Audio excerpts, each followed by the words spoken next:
little bit of a news roundup today, bit of a quickie, as we like to call it. First of all, let's talk about this Europa League group, because winning it is important. It was sort of driven home to me, really, when I was watching the highlights of the Newcastle PSG game. Newcastle, really good team. Really, really good team. However, they're going to finish... I was going to say they finish third. They could finish second, but it's likely they'll finish third. Let's put it that way.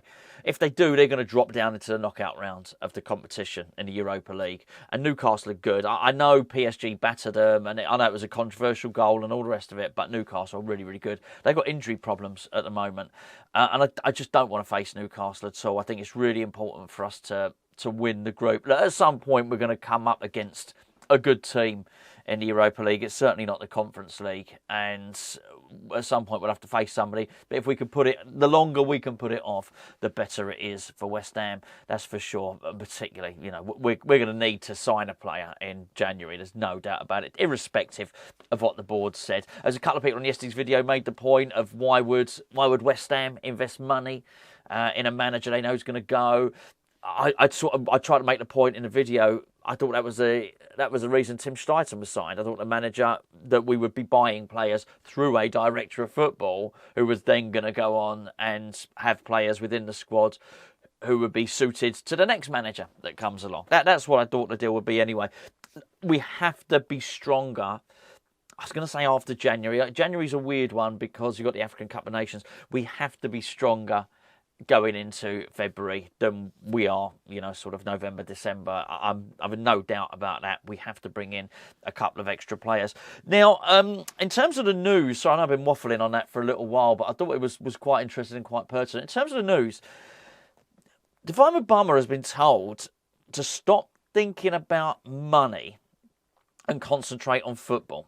Now, there's quite a lot to unpack just in that statement. Now, that's come from quite high up club sources and all that sort of thing.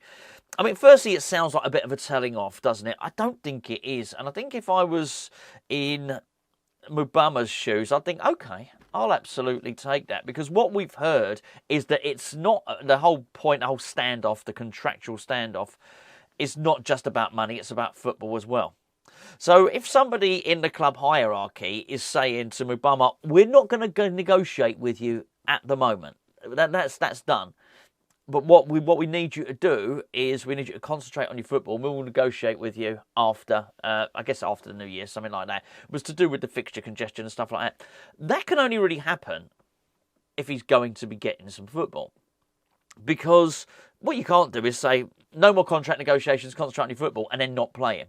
He has to be played because, well, for two reasons. Number one, I think if you say that and you issue that instruction and issue that statement and then you don't play Mubama, then he has every right to turn around and say, do you know what? You stopped contract negotiations. You told me to concentrate on my football and then I didn't even get a bloody game. I think he has every right to say, I'm just not signing a new contract. I'm leaving. Now, his stock is a little bit higher. Yeah, look, I know it was a deflected goal or whatever, an own goal, whatever the case may be, but his stock is a little bit higher. I always say once is weird, twice is a coincidence, 3 times is a trend. And that's 3 times now he's forced scrappy goals that have either been his goal or own goals. 2 in the Conference League last season. It does, when it starts to become a trend, then you start thinking there's something in it. His positioning is really, really good on these occasions. It was really interesting to listen to Konstantinos Mavropanos talking about him in the press conference as well. He had a lot to say about him, a lot of praise about his finishing, about his work rate, how about he changed things when he arrived on the pitch, about him stretching opposition, and he really did. He gave, basically, him and Benrahma coming on meant that the Burnley defenders couldn't just concentrate on Kudus. It freed up space. It showed how unconcerned they were with Danny Ings. So it's sort of over to you, David Moyes, really, as far as Mubama's concerned, because, whatever the club board or the club hierarchy or Tim Steidten or whoever has said, concentrate on your football, it's then a case of, right, Moyes, give him some games. Give him some game time. It's got to be done now. And I'll tell you what, this does Mubama a world of good in terms of negotiating a new contract for himself, because if he does get into the team and he does eventually just impress, the 5 minutes turn into half an hour. He came as a sub for half an hour against Burnley.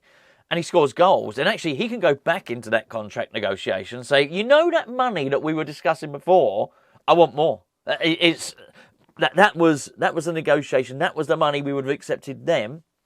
Now I am a first team player, or now I have scored a Premier League goal, a Europa League goal, something like that. You know, you're going to have to chuck another $5,000 a week on top, something like that. You can tell. I don't know how good a player agent I would be, but I'd be looking at doing that sort of thing, certainly. So yeah, as I say, over to you, David Moyes, absolutely on that one.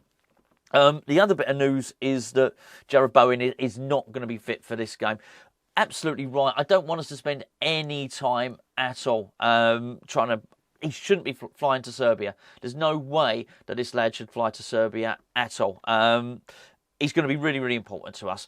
Look, put it this way. When Kudus goes off to the African Cup of Nations, Bowen is going to have to play right wing again, which is another reason why we need to get Mubama up to speed. If you are to believe that we're not going to buy a striker, I'm not so sure. I'm not so sure I believe that. And it's not just a striker we need. But we need to get Bowen back fit. Basically, January is going to be a really, really important time for him. So, you know, why don't bother playing him in this game? Get him ready and just, as I say, leave him in London. Leave him having a rest. That's what I would do. Anyway, quite interesting news with regard to the stadium. It does look like it's going to be Allianz who will be the stadium naming rights sponsor. I don't think it's going to make any difference to West Ham at all. Because it's got to be over $4 million a year for us to get anything. I'm not entirely sure it will be. I don't think that's the case. And to be fair, the stadium seems to be getting into such a state of disrepair at the moment that it's... Any money they get, they're gonna need to start doing the place up. You can actually see a lot of the structure outside. There's algae on it. It's starting to rust. As I mentioned before, it was only ever designed to be a temporary structure. That's all it was. The top section was meant to be there for the Olympics. Then it was going to be torn down. It's not the Olympics' fault, absolutely. It's West Ham's fault because when we were under the Icelandic ownership, we were offered the stadium. So do you want to take it after the Olympic Games? If you do, then we'll make it a more permanent structure that can be transformed more easily to football. We said no, we didn't. So they built it how they built it, and that was to collapse it down, take all like the scaffolding stuff and all the rest of it away, just have the bowl, and it was going to be all that place was ever meant to be long term was a 25,000 seater athletic stadium. Because of that, all this temporary structure, because it's not made to last, it's sort of wasting away a little bit, isn't it? So yeah, I think they're going to need to use some of that money to to basically do maintenance on the stadium. That's for sure. Right, anyway, I am going to... before I go, I just want to show you something, by the way. Me mate Canning Town Len did this picture. Hopefully you can see it. Hopefully you can focus on that. This is available on canningtownlen.com, and it's a very, very important West Ham picture. It's actually a painting. So this is a print of the painting. Let me tell you why it's important. This is the only picture of our win in Prague where you can see all the players' faces. And there's a very good reason for that, is when all the photographers are taking their pictures, some of the players are taking selfies, some of them are looking away. People like Lanzini, people like Thilo Kehrer can't be seen in the main pictures. They've got their head down or they're hiding behind someone. So what Len has done is he's painstakingly made sure that he's basically hand-painted it. So it's not a painting of a photograph. He's actually put everybody in there and just taken individual photographs and sort of painted them in. It's also, believe it or not, the only picture that you'll see that has some claret and blue on it. There's not actually any claret and blue in the main pictures because we wore orange that night. Don't get me wrong, I love this kit. I really do. I even painted one myself, actually, a little Mickey Mouse version of it. I've got that somewhere. Might give that away. Yeah, so anyway, Canning Town Len, he does two size prints. This is the smaller of the two. It's 66 quid. It's a really beautiful memento. It's ready to hang. Comes with certification and all the rest of it. Ready to hang on your wall. Thought it'd be a really good Christmas gift. It's not on the West Ham. It's not on the Hammers Chat shop or anything like that. Go to canningtownlen.com. Just thought we'd give him a shout out. I think it'd be a really, really good Christmas gift for somebody. Anyway, I'm going to leave it there. Thanks for tuning in. Be back tomorrow, match day tomorrow. So there's an awful lot going on.